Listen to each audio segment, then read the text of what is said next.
Self-help books are toxic. Yes, you heard that right. Because the self-help book industry is like a business, just like any other business, just like McDonald's. The more you sell, the more you profit. I reached this belief after spending 7 years of reading many self-help books. Let me tell you my story. 7 years ago, I was obsessed with personal development. It all started when I read my first book, which was The Atomic Habits. When I finished reading the book, I had a good feeling, the same satisfaction feeling when you complete a task. I needed that so bad because back then I felt my life was chaos. I was not achieving anything in life. I was stuck in my 9-to-5 job. I lacked discipline. I lacked motivation. Then I jumped into reading my second personal development book, which was The 7 Habits of Highly Effective People, then The 5 a.m. Club, and the list goes on and on and on. Every time I finish reading a book, I have this feeling of satisfaction.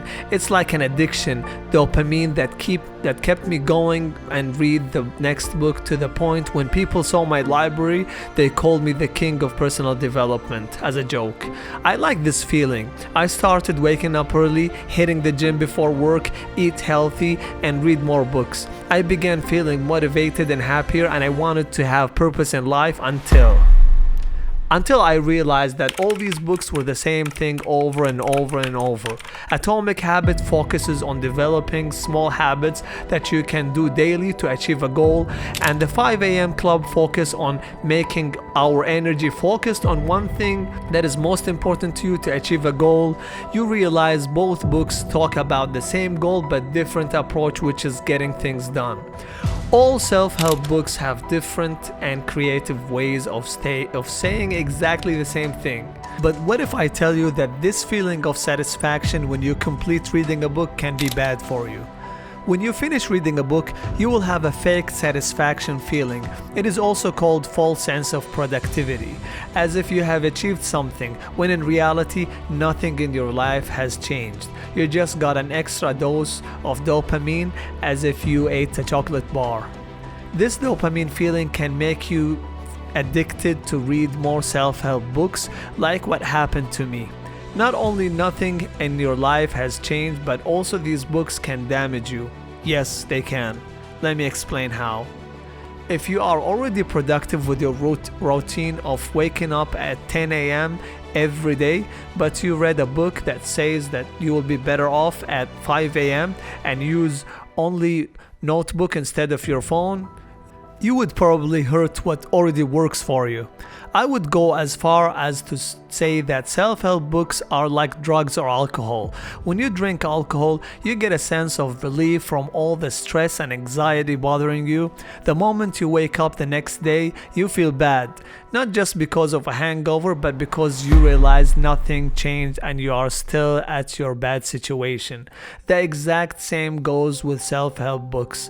The reason why we love self-help books so much is because of the high our ego gets imagining what life would be if we could be the person that the book envisions us to be: confident, strong, rich, and popular. After every page flipped, you get lost in a high of imagination, forgetting the fact that you are actually not strong, rich, nor popular. The book just helped you forget for a while that you are in a situation you don't want to be in.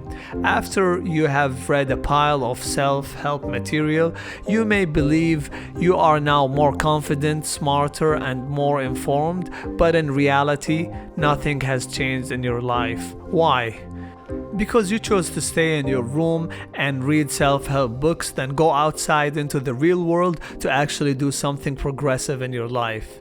But what if I tell you if you change only one thing and self-help books can be good for you?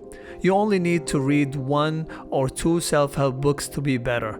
Any more than that can be repetitive and waste your time. Think about these books as they can give you self-esteem or happiness to achieve more or start a new habit.